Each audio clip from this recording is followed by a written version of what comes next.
Peluang U17 untuk lolos ke Piala Dunia U17 itu jauh lebih besar dari Piala Dunia U20. Nah, jadi kita lihat saja nantilah. Tanggal 4 akan melawan Korea Selatan, kemudian tanggal 7 melawan Yaman, dan tanggal 10 melawan Afghanistan. Kalau kita bisa menempati minimal peringkat kedua di grup, saudara-saudara, otomatis lolos saudara-saudara ke Piala Dunia. Halo saudara-saudara, jumpa lagi dengan komentator gadungan di sini. Dengan komentator yang gadungan. Seperti biasa, saudara-saudara, seperti biasa. Kalau kita sudah bertemu, pasti akan ada yang kita bicarakan, akan ada yang kita perbincangkan. Kita ulas, kita analisis, kita cakap, kita gibahin, kita bacotin, kita cangkeman tentang sepak bola di seputaran Asia Tenggara, di negara-negara tetangga, negara-negara sahabat, negara-negara jiran, negara-negara serumpun, Indonesia, Malaysia, Thailand, Vietnam, Laos, Myanmar, Kamboja, Filipina, Brunei Darussalam, Singapura, Timor Leste, Australia, Wakanda, Konoha, negara api, negara angin, negara air, negara dongeng, dan sekitarnya. Semua akan kita bicarakan secara fair, secara jujur, secara adil, tanpa muatan politik, tanpa kebencian, tanpa provokasi, hanya berdasarkan fakta dan bukan klaim semata, saudara-saudara. Tidak ada hoax, tidak ada hoax, tidak ada hoax, baik yang sudah lama maupun yang terkini. Bebas, saudara-saudara, bebas, bebas, bebas. Yang penting, sopan.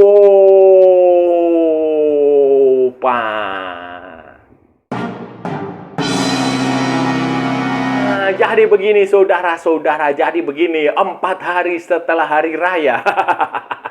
Hari Raya Idul Fitri, saudara-saudara, para pemain junior kita, para pemain tim nasional Indonesia U17 itu akan langsung bertarung, berjibaku di Piala Asia U17 yang kebetulan diselenggarakan di Arab Saudi, saudara-saudara. Indonesia ada di grup C bersama dengan Korea Selatan, Yaman, dan Afghanistan, dan akan memulai pertandingan pada tanggal 4 melawan Korea Selatan, dilanjutkan tanggal 7 melawan Yaman, dan tanggal 10 melawan Afghanistan. Piala Asia U17 ini menyediakan 8 tiket untuk Piala Dunia U17 tahun 2025 di Qatar, saudara-saudara. Artinya, saudara-saudara, dengan ada 16 peserta dan terbagi menjadi 4 grup, yang masing-masing grup berisi 4 tim, 2 tim dari setiap grup akan lolos otomatis ke Piala Dunia, saudara-saudara. Juara dan runner-up akan lolos ke Piala Dunia U17. Kalau Indonesia lolos, berarti ini akan menjadi yang kedua secara beruntun, karena pada edisi sebelumnya Indonesia juga ikut Piala Dunia U17. Zamannya Iqbal Gwijangge, kemudian kakak Arkan kakak, waktu itu Indonesia menjadi tuan rumah. Zamannya Welber Jardim. Tetapi sekarang ini, kalau ini Indonesia bisa benar-benar lolos, ini akan luar biasa karena melalui perjuangan, melalui kualifikasi, saudara-saudara, melalui kualifikasi, melalui pertandingan di Piala Asia U17 2025 ini yang sekaligus menjadi ajang untuk kualifikasi. Jadi ini kalau kita lolos, akan catatannya akan jauh lebih bagus, akan jauh lebih memuaskan, akan jauh lebih membanggakan daripada sekedar lolos sebagai kuota tuan rumah, saudara-saudara. Dua faktor yang membuat Indonesia punya potensi besar untuk lolos ke Piala Dunia U17, saudara. Dua potensinya, ada potensinya besar sekali lolos. Pertama adalah tentu saja faktor non-teknis. Faktor non-teknis seperti yang tadi kita bahas adalah tiket Asia itu ada 8. Biasanya kan cuma 4. Kalau 4 kan berarti Anda harus lolos ke perempat final, kemudian Anda harus lolos ke semifinal. Tetapi kalau 8 tiket, beda dengan U20 kemarin yang hanya menyediakan 4 tiket semifinalis, berarti kan untuk ini 8 tiket, berarti Anda tidak perlu sampai ke semifinal, apalagi final dan juara untuk bisa tampil ke Piala Dunia, saudara-saudara, Piala Dunia U17. Tim ini cukup menempati peringkat kedua di grup C. Indonesia ada di peringkat kedua grup C. Dan kalau kita melihat lawan yang dihadapi, ya kita ini secara teori ya, non teknis ya, kalau kita melihat lawan yang dihadapi Indonesia di sini hanya Korea Selatan. Bisa saya pastikan hanya Korea Selatan yang punya kualitas di atas Indonesia. Ya, bisa satu tingkat, bisa setengah tingkat, bisa seperempat tingkat. Nah, bisa seberapa tingkat lah.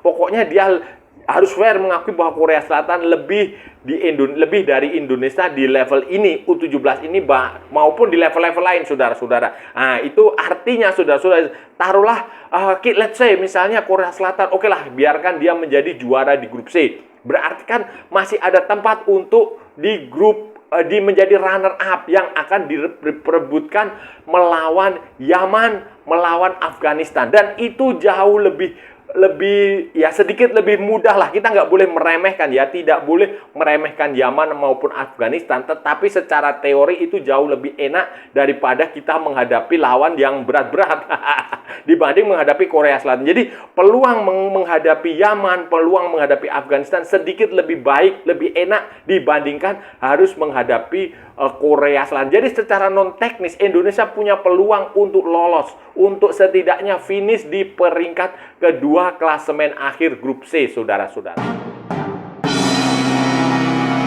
Faktor kedua adalah teknis, saudara-saudara. Faktor kedua adalah teknis. Indonesia yang tampil di sini adalah tim asuhannya Nova Arianto. Nova Arianto pernah bekerja lama bersama Sintayong dan dia menerapkan banyak sekali metode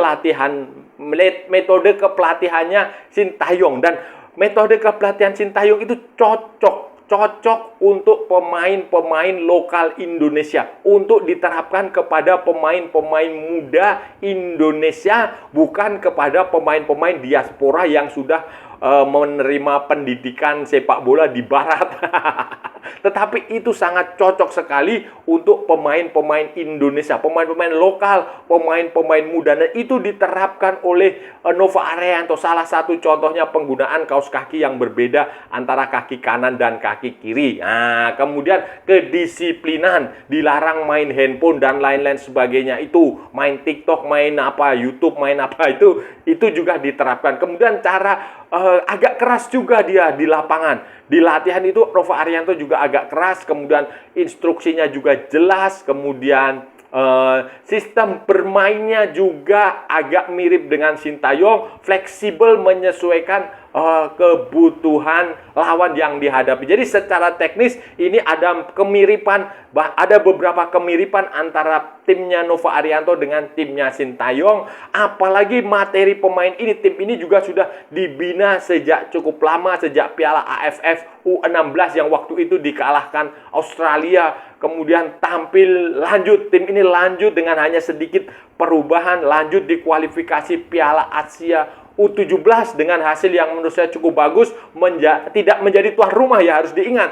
Beda dengan U20 kualifikasinya kita jadi tuan rumah. Tapi tim ini dia tidak jadi tuan rumah, dia main di Kuwait. Dan dia mampu mengalahkan Kuwait, bermain imbang dengan Australia. Kemudian beberapa pertandingan uji coba pemusatan latihan di Qatar digelar, pemusatan latihan di Jakarta, di Bali, di Yogyakarta, kemudian pemusatan latihan di Dubai, dan uji coba terakhir melawan Cina dan melawan Uni Emirat Arab hasilnya positif.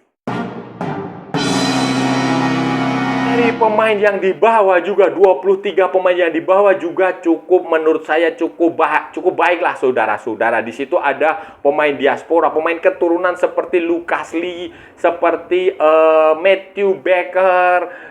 Kemudian ada beberapa pemain yang menurut saya cukup bagus seperti si Goli.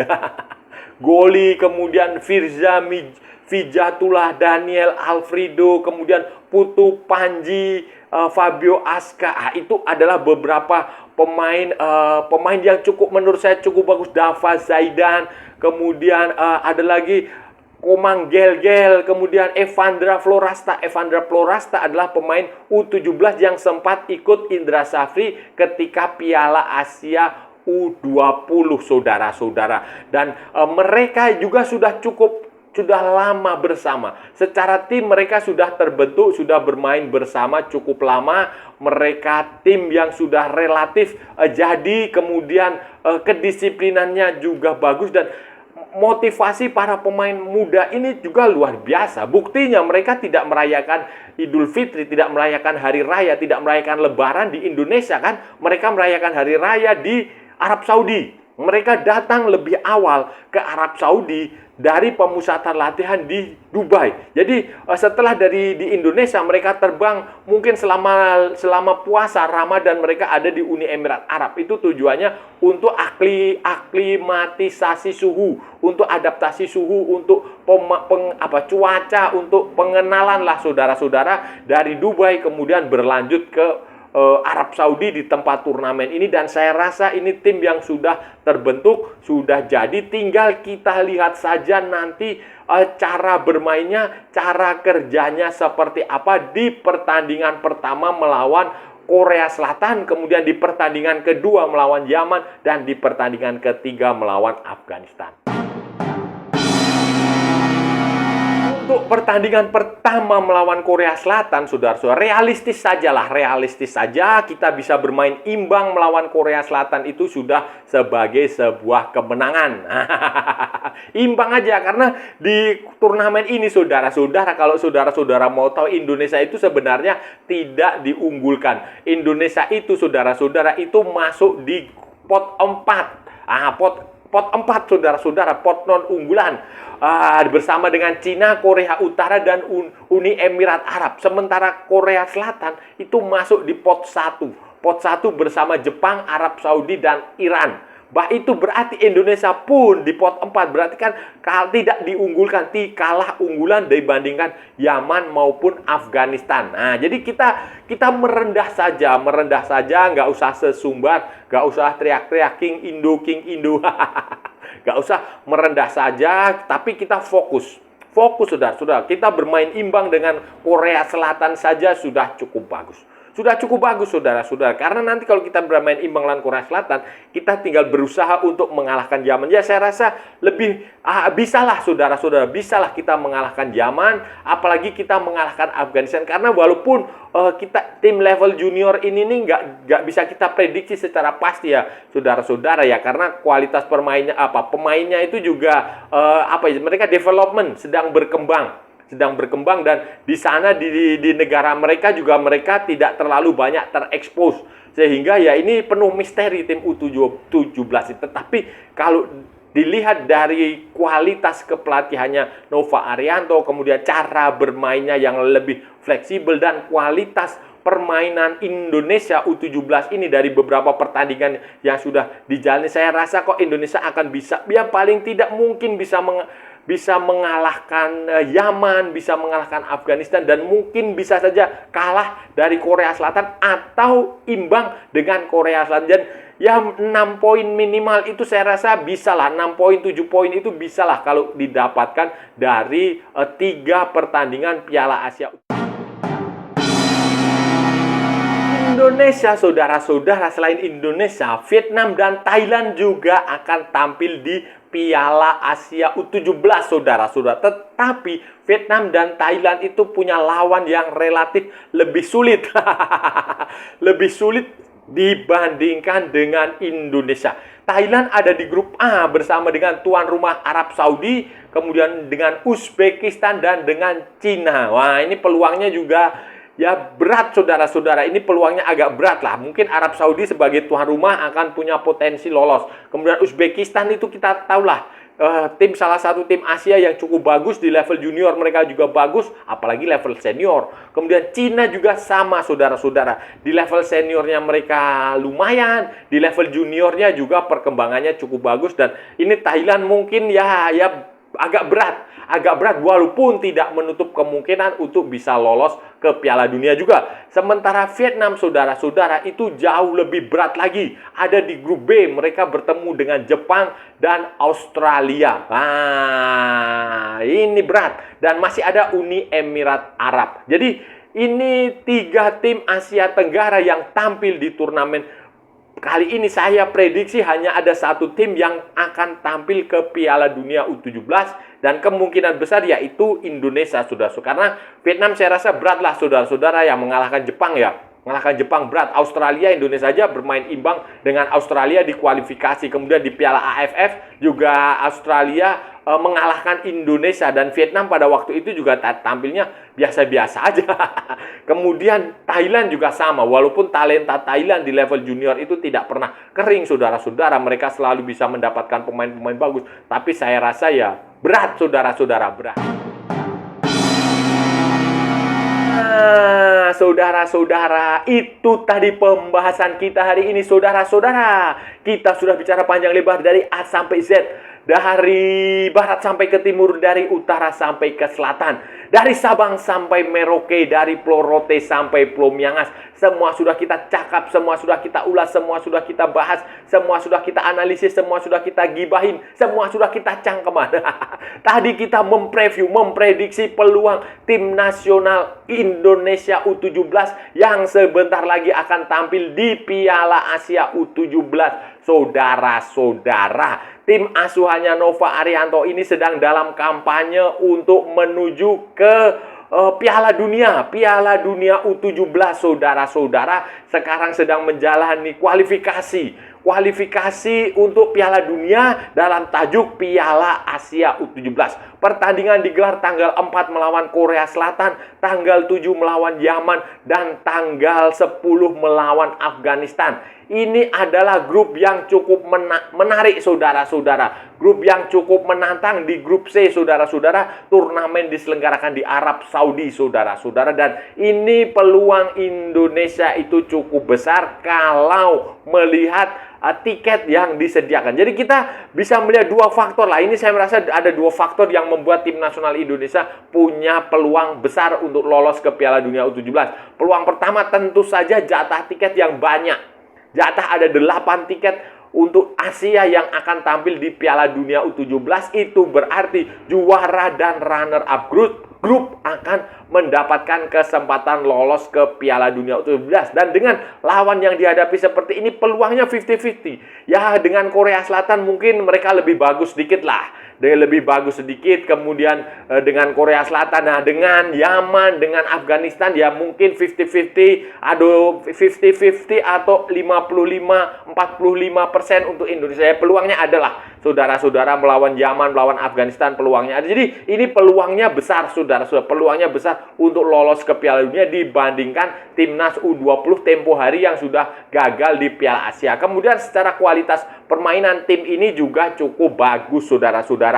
Tim ini juga cukup bagus. Mereka waktu kualifikasi mereka juga bermain cukup bagus, menahan imbang Australia, kemudian mengalahkan Kuwait, kemudian mengalahkan Mariana Utara. Dan di pertandingan persahabatan sebelum turnamen ini, saudara-saudara, mereka mengalahkan Cina dan bermain imbang dengan Uni Emirat Arab. Dan tim ini adalah diasuh Nova Arianto yang notabene adalah asistennya Sintayong. Jadi ada banyak kesamaan cara bermain, cara melatih tim ini antara Nova Arianto dengan Sintayong, saudara-saudara. Jadi tim ini secara teknis juga punya kualitas, punya masa depan bagus, punya pemain-pemain yang menurut saya cukup berkualitas untuk kategori usia 17 ya, saudara-saudara ya. Termasuk di dalamnya ada si Matthew Baker, pemain dari Australia, keturunan Australia, saudara-saudara. Dan saya rasa sudah cukup ya pembahasan kita kali ini. Kalau ada salah-salah yang mohon maaf. Namanya juga gadungan, saudara-saudara. Wajar kalau gadungan itu salah. Tetapi kalau benar, saudara-saudara, berarti sebuah kebenaran. Kalau saudara-saudara merasa channel ini bermanfaat, berguna, menghibur, menginspirasi, silahkan like, share, and subscribe. Tapi kalau tidak, saudara-saudara, abaikan saja, skip, jangan ditonton. Tetapi jangan nyampah, jangan membuat komentar yang menghina, menghujat, merendahkan, melecehkan orang maupun negara lain. Santai aja, kita hanya mainnya bola, saudara-saudara. Hanya bicara bola, bukan cari permusuhan, kita mencari teman. Ikuti juga akun media sosial Komentator Gadungan, ada di Instagram, ada di Facebook, dan ada di TikTok yang bukan TikTok Shop, saudara-saudara. Oke, Sampai bertemu lagi di edisi berikutnya dengan tema-tema yang jauh lebih tidak bermanfaat, dengan tema-tema yang jauh lebih tidak berguna, dengan tema-tema yang jauh lebih membagongkan. Salam olahraga dan merdeka.